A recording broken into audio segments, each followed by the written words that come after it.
Good morning everyone. আজ হলো Sunday, আর Sunday breakfast করতে করতেই তোমাদের সাথে আজকে ব্লগটা স্টার্ট করলাম।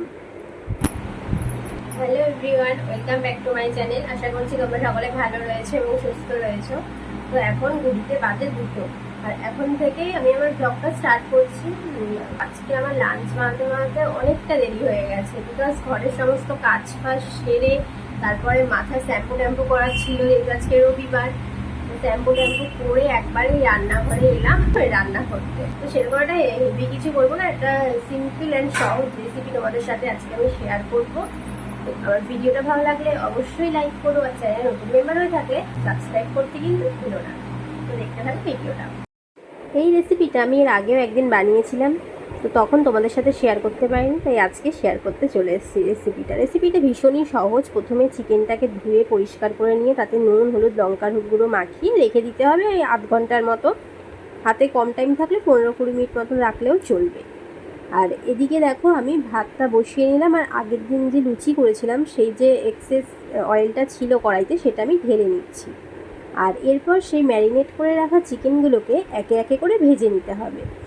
খুব ডিপ ফ্রাই করবে না, তাহলে কিন্তু ছিবড়ে হয়ে যাবে, হালকা ফ্রাই করে তুলে নিতে হবে।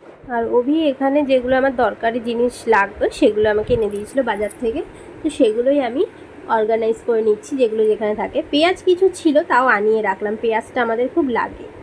আর আলুও মোটামুটি আছে, আদা রসুনের যা দাম তাই জন্য অল্প অল্প করেই আনিয়েছি।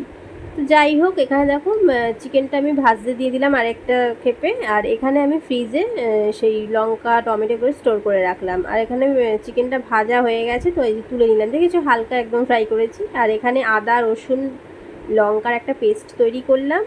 আর এখানে পেঁয়াজ কুচি রসুন কুচি পেঁয়াজ কুচি আর টমেটোর কুচি আমি ভেজে নিচ্ছি।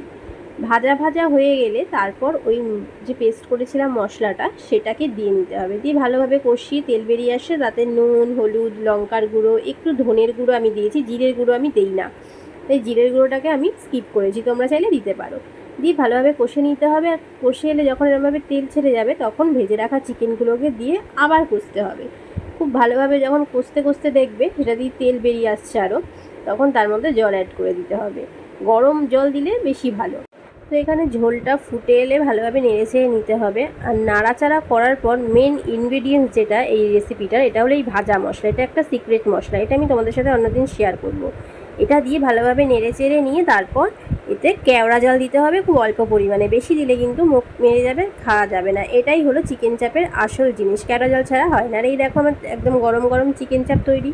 আর এদিকে বাইরেটা দেখো কীরকম মেঘলা করে রয়েছে, মানে যখন তখন বৃষ্টি আসবে। তো যাই হোক, এবার আমরা লাঞ্চে বসেছি, তো অভিকে আগে দিয়ে নিচ্ছি। আর এখানে তো লাঞ্চে তো দেখালাম যেগুলো রান্না করলাম। আর আগের দিনের সয়াবিন আলুর তরকারি আর একটু তিতোর ডাল ছিল, ওর মা ওই তিতার ডালটা দিয়েছিল, তো ওটা দিয়ে ও খাচ্ছে প্রথমে ভাত মেখে।